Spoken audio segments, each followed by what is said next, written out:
Bilang pagwawakas, magpakatibay kayo sa kalakasang galing sa Panginoon at sa kanyang dakilang kapangyarihan. Gamitin ninyo ang lahat ng kagamitan at sandatang pandigma na kaloob ng Diyos upang mapaglabanan ninyo ang mga pakana ng dyablo. Sapagkat hindi tayo nakikipaglaban sa mga tao, kundi sa mga pinuno, sa mga may kapangyarihan, at sa mga tagapamahala ng kadilimang umiiral sa sanlibutang ito, ang mga hukbong espiritual ng kasamaan sa himpapawid.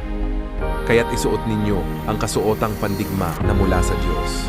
Sa gayon, makalalaban kayo kapag dumating ang masamang araw na sumalakay ang kaaway, upang pagkatapos ng labanan ay matatag pa rin kayong nakatayo.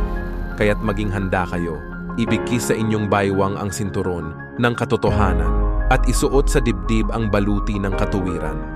Isuot ninyo ang sandalyas ng pagiging handa sa pangangaral ng magandang balita ng kapayapaan. Lagi ninyong gawing panangga ang pananampalataya na siyang papatay sa lahat ng nagliliyab na palaso ng dyablo. Isuot ninyo ang helmet ng kaligtasan at gamitin ang tabak ng Espiritu na walang iba kundi ang salita ng Diyos.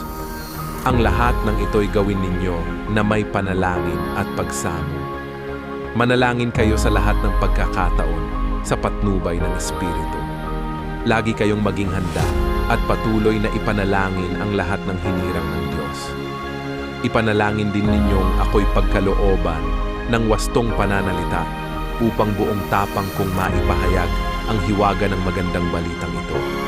Dahil sa magandang balitang ito, ako'y isinugo at ngayoy nakabilanggo.